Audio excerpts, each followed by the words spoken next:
been traditionally in the business of application load balancing. We started off as a application delivery controller, ADC. That's the genesis of the company, and a large part of our life we have led as an ADC company, and that's typically, the ADC as a brand name, as an acronym, was coined by F5 Networks. So we are closest to the application. We accelerate application. And over the last couple of years, both inorganically and organically, we have acquired companies that can help us protect those applications. So there are two domains we operate in. One is application acceleration, and the other is application protection. So our security portfolio, application security portfolio, falls in the second domain. And these services we offer in a multi-cloud environment, on-prem environment. So it doesn't matter where the application could be. It could be on your own customer's own cloud. It could be on a private cloud, public cloud. It could be on a data center. We provide visibility. We provide management. We provide information about the health of the application. And then we help to protect it. That's the large portfolio that we drive. Traditionally, we had been very focused on the NetOps and the SecOps personas, given that the products that we had were mostly meant for NetOps and SecOps. With the acquisition of Nginx, we now also address the DevOps persona. So now it's a completely well-rounded product suite as far as application is concerned, whether right from the DevOps, where the applications are actually getting developed, the end user, where the applications are actually getting delivered. So that's the length and breadth of our solution portfolio. Over the last couple of months and over the last year, we've seen a huge traction with the likes of banking, finance, insurance companies, telecommunication companies, large enterprise, ITITS companies. These have been our traditional buyers. And over the last couple of months, during the times of COVID, these companies have continued to invest in our technology. We have seen, a large part of our discussions revolve around with CISOs now, as security becomes even more important. I have to mention here that in January 2020, F5 acquired a very significant fraud protection company called Shape Security. That brings us closer to the application when it comes to web and mobile fraud detection and protection. And the conversations that we are driving with almost, all our clients, irrespective of the industry type, usually start with, these are my applications. I need visibility and control of my applications. Plus, I need to secure my applications from all sorts of vulnerabilities and attacks that are happening in the world today. With Shape, we protect about 100 million credential stuffing attacks daily. That's the kind of, and this is a worldwide figure. So this is the kind of figure that we're seeing just in one point of attack, which is credential stuffing, which is stealing your credentials and then reusing them somewhere else, that in a bank or for transacting credit card, you may have used your credentials somewhere else. So just that bit alone itself is huge. And the other trend that we're seeing these days is we have a very interesting tool. We call it the passive detection tool. And we encourage our clients to, if they want to know what kind of traffic are they seeing, what kind of traffic is hitting their networks, the passive detection tool that sits in the network and on a span port, as we call it in the technology terms, and just observes all the traffic which is coming in. And then we present a report to a client. And the report then classifies what part of your traffic is automated, which is bots, and 80 to 90% of HTTPS traffic is just bots. And what part of your traffic is actually real humans. And that's what Shape brings to the table, other than protecting your applications using a WAF, which is making sure your application vulnerabilities are not exposed to hackers. And these are some very interesting conversations that we're seeing and driving with CISOs today. I'll give you an example for a bank. And it's not as if the passive detection tool was deployed forever. The passive detection, it's a tool. It needs permission from the institution or the enterprise for us to provide that tool, and the tool can sit in their network. It collects no personal information. It just observes traffic pattern. And I was reading a report out of the bank yesterday, one of the banks that we had put that allowed us to put the passive detection tool, because they felt as if they were getting, traffic which was unwanted. And 22% of their overall traffic, and this was just a week, in 1 week, we discovered that 22% of the overall traffic of this bank was malicious, which meant that 22% of the traffic was nothing but bots. And those bots were either trying to act like humans, which are very sophisticated bots, or bots that were trying to do credential stuffing and other hacking activities. So that's what Shape Security does. It identifies what is human traffic and what is bot traffic, drops the bad bot traffic. And two very important things arise out of this. One, you suddenly realize you have made a very large network thinking you have huge amount of traffic coming your way. When you realize that a large chunk of your traffic, and this was just 1 week, when we sit there for a couple of more weeks, we'll realize that, and we have seen this in other geographies, mature geographies, almost 80% of the traffic is malicious. So you don't have to really design a huge network thinking you're getting huge amount of traffic, when all that traffic that is coming your way, literally 80% of the traffic is malicious. So we have seen 22% in India in 1 week. And as we deploy this tool for more and more large enterprises and enterprises that who really want to know what kind of traffic is coming my way, then the job is to drop this traffic and not let it hit the network. So you only allow humans to come into the network. And of course, there is good bots and bad bots. So you make sure our technology can distinguish between good and bad bots. You allow the humans to come in, and you allow the good bots to come in, and you drop the malicious traffic. And then now you have humans.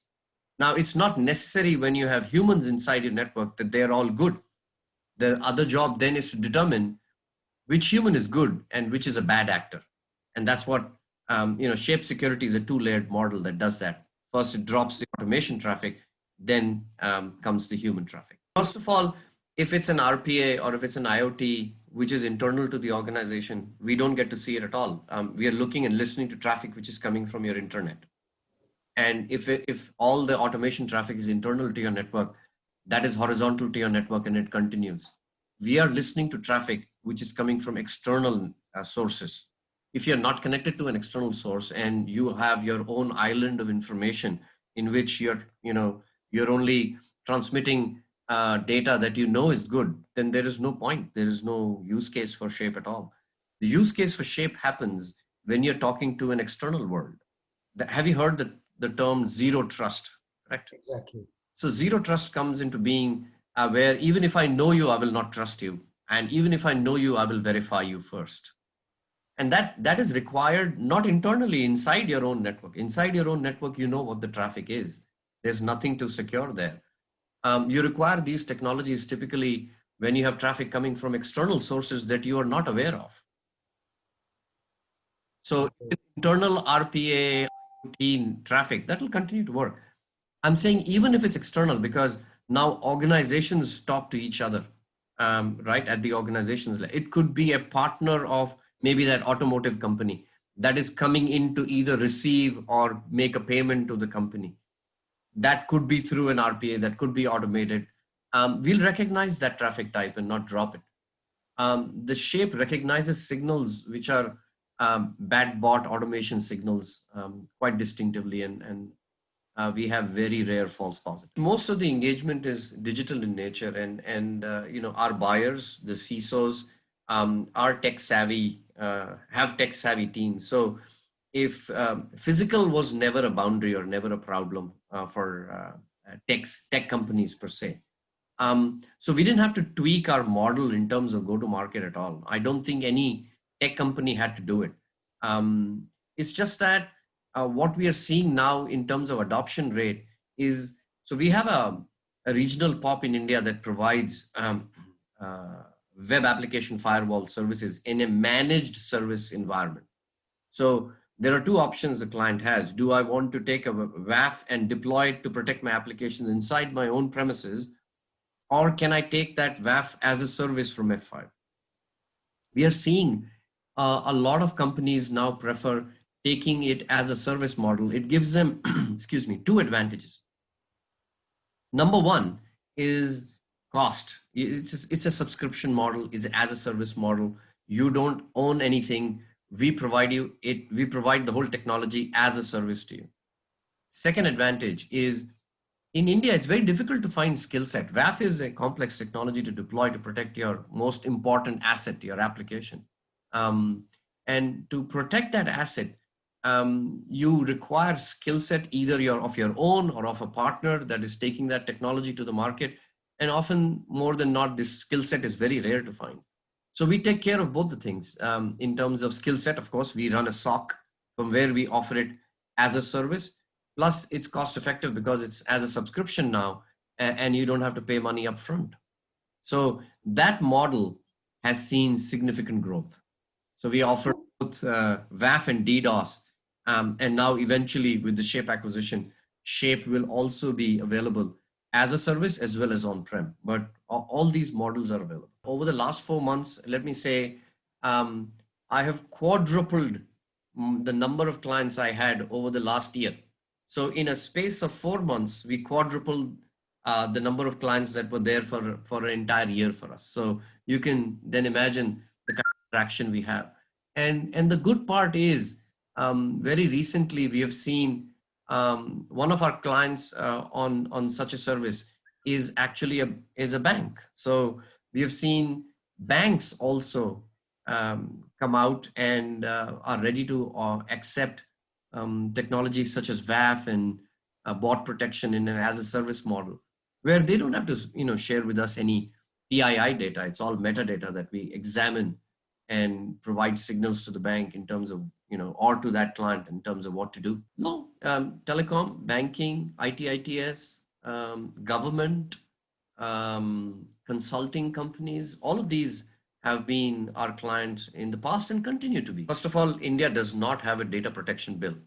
The parliament in its next session will debate on India's data privacy. There is no, RBI has a framework that all banks follow. Everybody else outside of RBI's purview form their own and interpret their own ways of protecting data. So RBI has a framework that banks follow. Once the data protection bill comes, then everybody will follow the framework of the data protection bill. Largely speaking, in terms of what I have read, no data will be allowed outside our boundaries of a country. But you'll be surprised to know that today, irrespective of whether I'm a bank or not, there are several banks in India that have applications running on public cloud. So as long as you audit and make sure your application is secure, anyway, no PII data is coming out of the premises of the banks. It's mostly metadata. So there is absolutely no problem for banks to allow companies like us to study the signal telemetry and provide intelligence that will save them thousands of rupees and lakhs of rupees in terms of what hackers may want. There is no single trend that can say, okay, only the banking ones or only the large enterprise or only the technology ones. I've seen manufacturing, I have seen technology, I've seen banking, all types. See, all the technology that F5 sells is not meant for a particular vertical. It is, let me say, so what do? We are the closest to the application, right? We accelerate and protect that application. Is there a particular vertical that does not have an application? Literally not. Applications are pervasive. They are with everyone and are the most important asset, what we call as application capital. They are the most important asset for any organization, irrespective of which vertical we talk about. So once application, which is your most important asset, the first thing you want to do is protect it. And second thing you want to do is provide a great experience to the end user who is using that application. Now there is a whole change in the application structure itself. Applications, the way they were written in a monolithic fashion, stuck to the underlying hardware, they're all moving into a containerized fashion, stuck to no hardware, right? So we, provide solutions for both kinds, monolithic applications as well as containerized applications. Where and it doesn't matter where these applications reside. They can be in your data center or in a multi-cloud environment. We can provide visibility to these clients, whether their application and the same application could be across different clouds. With that point of view, I'm not surprised at all that all kinds of industry verticals are moving into what either a managed services or protecting their applications. There is no single trend that I can tell you that only the banks are doing it or only the ITS companies. They are equally impacted, right? When I'll give you another example of a telecommunication company. That telecommunication company in India has 300 applications. All those 300 applications need visibility for their users. That's on one side of the problem. The second is there is trouble ticketing. Pick up any software that can do trouble ticketing. Today, the way it happened is the trouble ticket had to be raised, and there was a person that was allocated to look at that trouble ticket and then make changes, adds, moves, and changes to the application based on the trouble ticket, right? For one of the telecom companies, we have actually automated the process flow because there is no human being that is available anymore in that data center next to the application. So one, give visibility. Two, give API integration to a trouble ticketing software that can automatically, once the ticket is raised, it can automatically go and make those moves, adds, and changes. So those API integration and that automation is now getting, fairly talked about in terms of trends. How do I automate some of my processes that were very human dependent? Oh yes, there is a, as people are modernizing their apps, if till such time they hadn't modernized their apps and apps remained monolithic, they were stuck to the underlying hardware, which was typically a large mainframe or something. So as clients modernize their apps, they have the flexibility of those apps inside someone else's data center, whether that be a managed service or whether that be a cloud. But here is a perception change that I'd like your users to hear. Moving to the cloud does not mean that you're automatically secure. It's a symbiotic relationship between the cloud provider and the application that is going to reside on the cloud. The responsibility of the cloud provider is to provide you a safe infrastructure, a safe platform. That does not mean that they will protect you from hackers who are coming and attacking your application. Application security, even if you are on a public cloud or any other cloud, or even your own cloud, remains your primary responsibility. You cannot move away from that responsibility. So even if I move myself to a public cloud, my applications to public clouds now, because I have modernized my application and I can play with my application on any cloud, I have to still protect it. That's my responsibility. That's not the cloud provider's responsibility. So there are multiple levels of security, right? So when people started working from home, no organization plans for its workforce, 100% of his workforce to work from home. Literally all of them plan for about 10-15% to work from home. So that's the license limitation they had. The first thing all of them had to do was, I'm a 100 people organization. I always planned for 10 people on the move, right? Not more than 10 would simultaneously come into my network remotely. So I had bought 10 licenses, just an example. Suddenly now 90 people are working from home and only 10 people are coming to the office, or not even that. First, I have to now buy the right set of licenses to securely allow endpoints to come into my network. Now, luckily for most of us, those endpoints are, laptops that we were using in our own premises. So those laptops have their own endpoint security built in. And if they haven't, then these organizations provided endpoint security. F5 doesn't play in the endpoint security market at all. So we assume inherently that the endpoints that are coming into the network are secure, but we allow for that tunnel. So we are in the business of providing that secure tunnel for an endpoint to come into the network securely. Yes, we have that technology, and we have seen a spike in our business for a remote, secure remote access. So if your question was specifically on, did we see spike in our business on secure remote access? Absolutely. Like any other secure remote access company that provides these solutions, almost all of them have seen a spike in remote access, primarily because the clients that were using us had to scale up the licensing. When I see competitors, it will be mostly from a view of an application, right? We live and die. Our whole entire universe is application, and where we are headed as a company is a vision of adaptive applications. We consider the applications to be like a living organism, right? What do living organisms do? They grow, they shrink, um, they fall ill. Now think of all this in terms of your application. Your application is growing, shrinking, multiplying, finding itself in different places, and it has viruses and hackers trying to come and attack it. That's exactly what we do. We are in the business of adaptive applications where your applications will scale up, scale down, and we provide solutions to protect them, right from the point of view of coming into, getting authenticated, and then protecting these applications and providing visibility and control back to the user.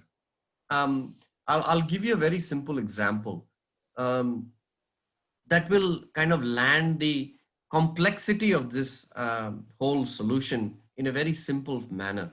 Suppose you must be an e-commerce user of any e-com company that you buy. You're buying some retail goods, whichever that you may want to buy, using a mobile application, right? While you have a mobile application in your hand, when you press a click, either to look at inventory or to look at and find your product that you want to buy, the whole signal kind of goes back to the app.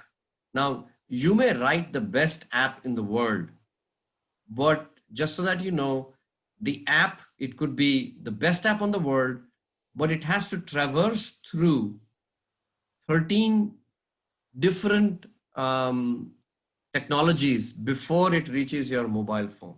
Just as a kind of vision that, if you could view that in your head, that just from the life of that app, it starts, it goes through your infrastructure, then goes through various checks, goes through some firewalls, then goes through some web application firewalls, goes through some bit of DNS, and it's a CDN network, and then it comes to you.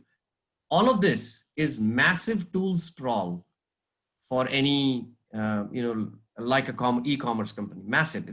We call this as a tool sprawl. So what do you have to do? You have to become, literally, my business is e-commerce, but I have to become an expert in 13 different technologies. F5 reduces this complexity from 13 to just 3. So that vision, that solution, that breadth of solution in making sure that application and its user experience is seamless, I haven't seen any other company do that other than us. The position of a CISO was always there, and given that we have been in the business of application protection, a lot of dialogue before COVID and after COVID has been with the CISO. It's just that security is a more accentuated, more discussed topic now with the CISO, as far as applications are concerned. So CISO, his job is not just his or her job is not just to protect the application. His or her job is to provide an all-round protection to the digital infrastructure that is in place. Suddenly, application plays a much larger part in it, because that is an asset that needs to be protected, because all the information about how the company is running, what the company needs, who are the company's clients, and the products that the company is offering are all very application dependent. So the dialogues on protecting applications and making applications safe and making their access secure suddenly has taken a newer dimension. And of course, a lot of times it's a check mark saying, "Oh yeah, I've done that, done that, done that. I'm good." And a lot of times we find there are certain gaps, and CISOs are addressing their gaps very, very rapidly. I'm delighted with the way the professionals in our country are approaching the current environment. So let me answer that in two parts for you, Rajneesh. One part is, how are we consumed? And it's a very important aspect. See, over the last decade, if you see how technology companies have operated, it used to be, here is my license, and here is, you are the owner of this license, and now you will own it perpetually. From that, gradually we changed to, here is the license, and you can take a subscription of this license. From that, we evolved to, here is a license, you can pay me if you use that license, or for the duration that you use that license. Or we have evolved to, let's sign an ELA, enterprise license agreement. So we are no longer an appliance company, we are a software company, and have the same license flexibility that you've seen in any other software company. Significant licensing agreements are now available. So you can consume, or our clients can consume us perpetually, as a subscription, as an ELA, as a pay as you go. And if they want to consume us as an appliance, they can continue to consume us as an appliance with licenses on top of them. And those licenses are also movable. We can move those licenses to any cloud at any time. So one is the way we are being consumed. The second is, what is our go-to-market strategy?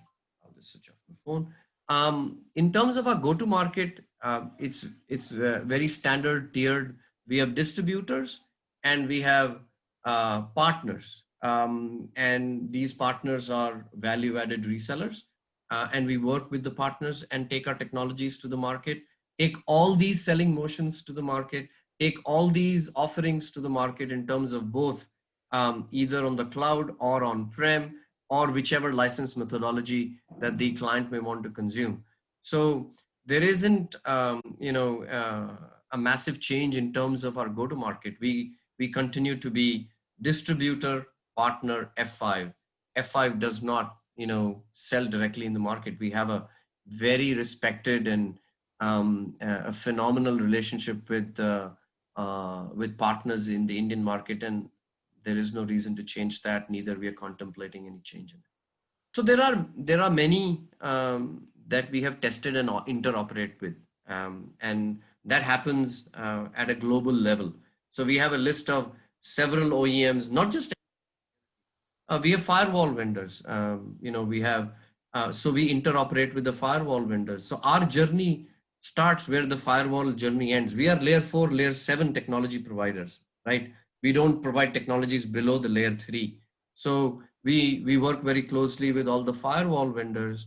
For example, load balancing the firewalls, right?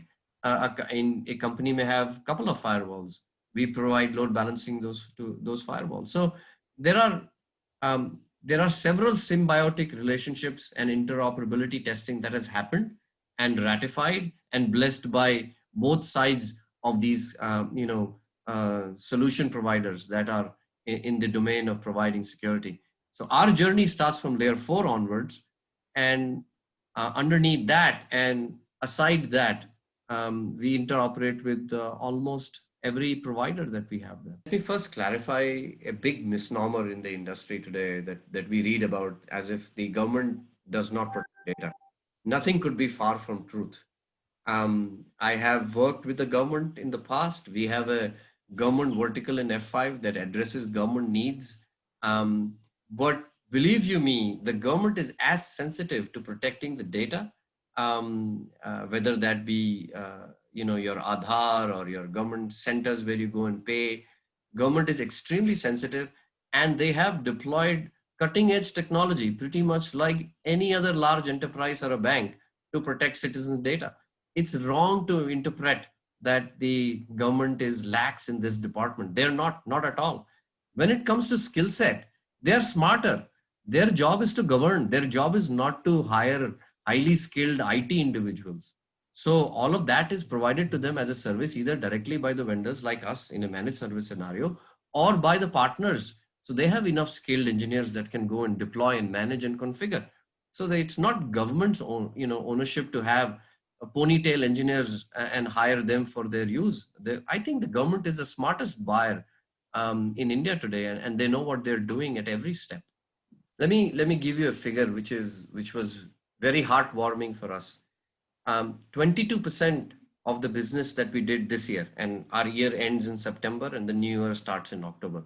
So this is the last month of the year. So I can say 22% of the business that we did in this year is net new to F5 in India, which means we acquired a significant portion of our business. Literally, one quarter of our business was net new, which is phenomenal. Um, and in terms of engagement, all our engagement over the last 5 months has been digital, whether that be webinars, whether that be conference calls, whether that be meetings, internal or external. And our clients are, adjusting to the same reality that we are, right? Nobody is expecting vendors like us to walk into their office anytime soon. But the need to procure, buy, secure, provide application services isn't going away. That doesn't mean they would stop. So the engagement with our set of clients that needs our kind of technology has grown. I can see it in the growth. I can see it in the new clients that have joined us. I can see it in the growth in managed services that we have seen in India. So for us, it has been a very significant engagement, irrespective whether it was COVID or not. We're looking at security in a very big way, especially our offerings from Shape Security. If I were to take a stab, I would take Shape Security as one of our key initiatives that we have started taking to the market. We will accentuate that further as we move into Q1 and Q2 next year. I think given the traffic patterns that I have seen in the first report that I read early part of this week, there is tremendous potential for just our clients to understand what kind of traffic is really coming in their network. Just that much enough would be enough to kind of open eyes and rethink strategies of how the network lines have been drawn. So Shape Security, that is in the business fraud detection and protection, that will be our key go-to-market. Along with that, will the rest of the portfolio will get pulled, which is around application acceleration, will get pulled automatically. Security will be offered both as a service as well as on-prem.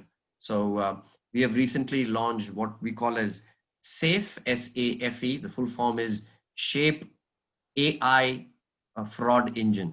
So that's SAFE, Shape AI Fraud Engine. And that Shape AI Fraud Engine is a very strong addition to our portfolio in terms of providing fraud detection and protection for applications. And that will be our key go-to-market for Q1 and Q2.